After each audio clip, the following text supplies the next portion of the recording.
Welcome to day 184 on the trail. We have four readings for today. From 1 Timothy chapter 1 verse 1 through chapter 2 verse 15, 1 Samuel 25 verse 2 through 26, Ruth chapter 3 verses 1 through 18, and 2 Maccabees chapter 12 verses 1 through 16. Today, we begin the book of 1 Timothy, and a collection of Paul's letters which have become to be known as the pastorals. Therefore, I would like to use our time today to give you a bit of background on these three letters. First, why are these letters placed toward the end of Paul's letters in the New Testament?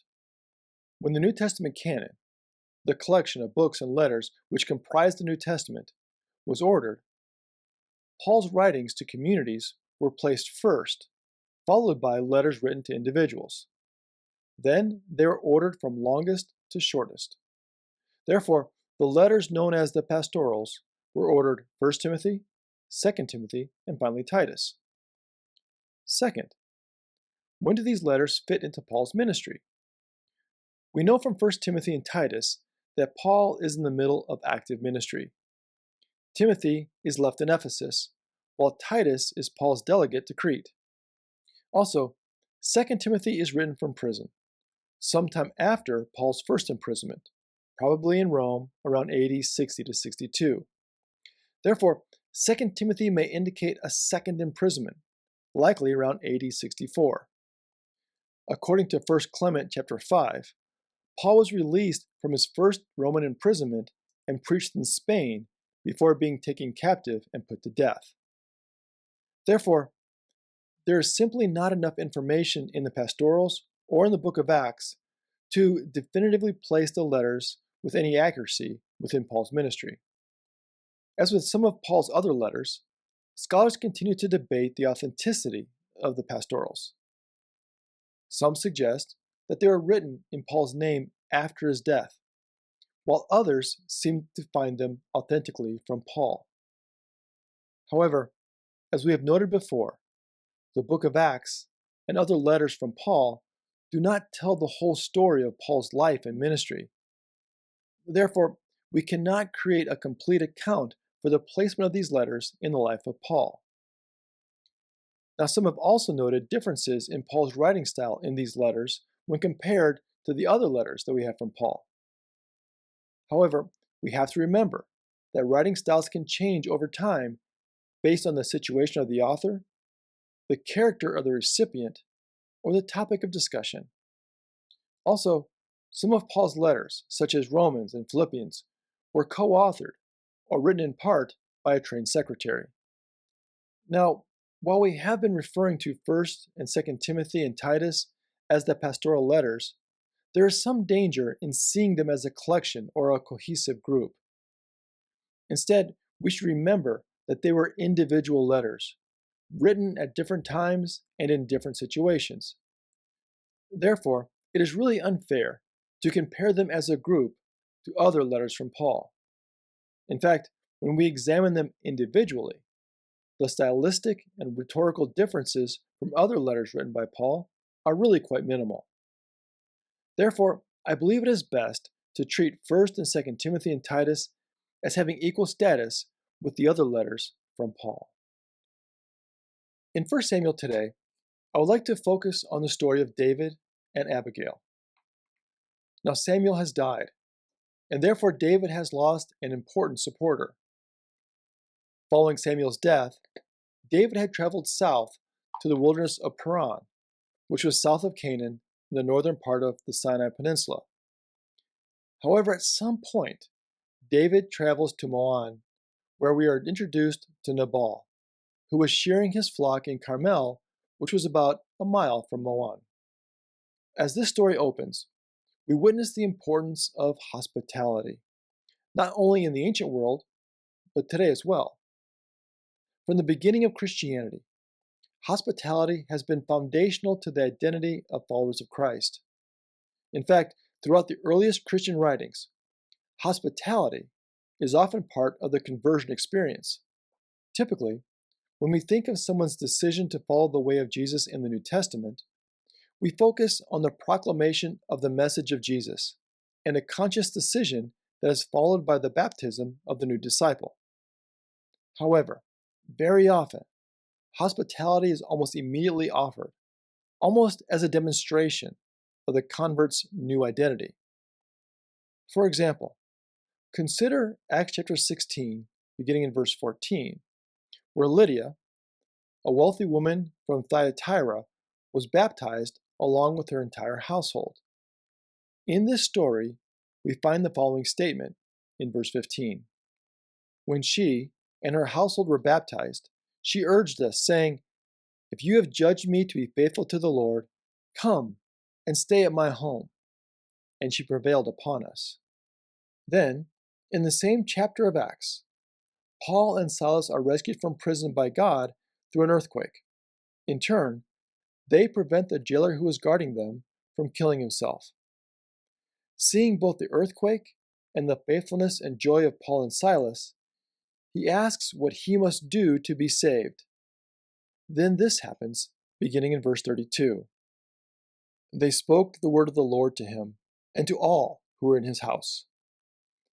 At the same hour of the night, he took them and washed their wounds. Then he and his entire family were baptized without delay. He brought them up into the house and set food before them, and he and his entire household rejoiced that he had become a believer in God. On the day of Pentecost, when the church began, we find that their identity was shaped by the way they lived together and demonstrated hospitality. So those who welcomed his message were baptized, and that day about 3,000 persons were added. They devoted themselves to the apostles' teaching and fellowship, to the breaking of bread and the prayers. Awe came upon everyone, because many wonders and signs were being done by the apostles. All who believed were together and had all things in common. They would sell their possessions and goods and distribute the proceeds to all, as any had need. And this did not just apply to those inside of the Christian community.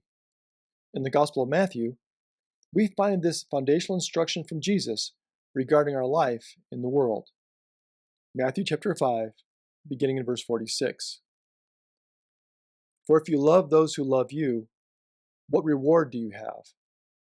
Do not even the tax collectors do the same? And if you greet only your brothers and sisters, what more are you doing than others? Do not even the Gentiles do the same? Be perfect, therefore, as your heavenly Father is perfect. Here, perfection is defined by how we love those around us, how we demonstrate hospitality. Now, failure to offer hospitality is where our story in 1 Samuel 25 opens.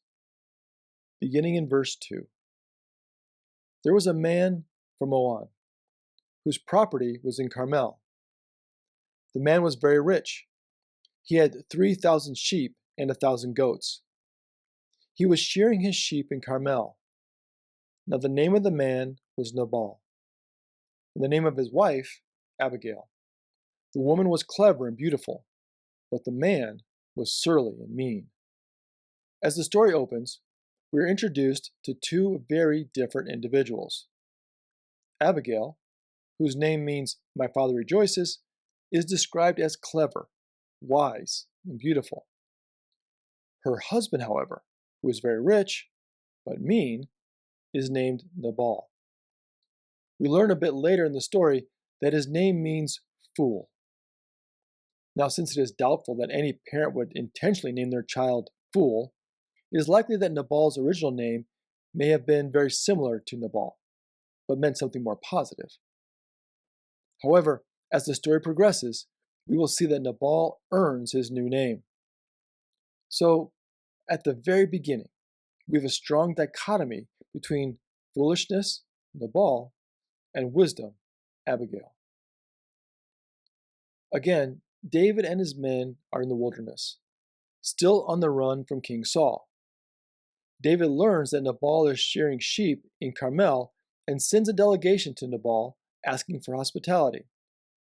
Basically, their message is, "We have not taken advantage of Nabal's shepherds or his property. Therefore, Would you share with us? Would you reciprocate our hospitality?" In response, Nabal sends back this message, beginning in verse 10. "Who is David? Who is the son of Jesse? There are many servants today who are breaking away from their masters. Shall I take my bread and my water and the meat that I have butchered for my shearers and give it to men who come from I don't know where?" When Nabal abusively withdraws his hospitality, David becomes angry and prepares to attack Nabal and his household. So one of Nabal's men goes and tells Abigail, his wife, what happened. And Abigail wisely takes matters into her own hands. She prepares a massive amount of food for David and his army, and secretly goes out to meet David, knowing that Nabal would have stopped her. When she reaches David, she delivers a beautiful, humble speech. In a nutshell, she says that her husband Nabal is a fool, and David should not lower himself to his level. David should not get blood on his hands or seek revenge. He should not let anger or hostility dictate his actions.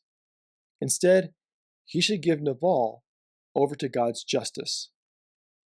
It is interesting to note that Abigail is telling David to handle Nabal the same way that he is dealing with Saul. As we read on day 183, true justice is found in God. Therefore, David should trust that God will bring justice to Nabal instead of taking matters into his own hands. Abigail's wisdom and reminder caused David to relent. And although Abigail saves Nabal from the hand of David, 10 days later, God strikes Nabal and he dies. The wisdom and grace that Abigail demonstrates provides us a powerful reminder. However, showing hospitality is not always so dramatic. Whenever I read the story of Abigail, I'm reminded of an experience that I had with a security guard in a hotel at the base of Mount Sinai in Egypt. It was late, and I couldn't sleep. After all, we were scheduled to climb Mount Sinai the next morning. So I went to the hotel lobby to study and prepare for the next day. It was probably 1 or 2 o'clock in the morning, so I was the only person in the lobby. An Egyptian guard was patrolling the area, so I politely waved and returned to my books. Since I did not know Arabic and he did not speak English, this was the extent of our interaction. Or so I thought. A little later, he came up to me and simply offered me a cold soft drink and a glass of ice. And as you can imagine, everything is pretty expensive in the middle of the Egyptian desert. There was nothing in it for him, except taking an opportunity to offer an act of hospitality to a stranger. In the end, what I remember most about my visit to Mount Sinai is not the historical significance of the place or the breathtaking landscape. What I remember was the kind smile of a security officer who seized an opportunity to share what he had and to offer what he could. Thank you for joining us today. Until next time, stay on the trail.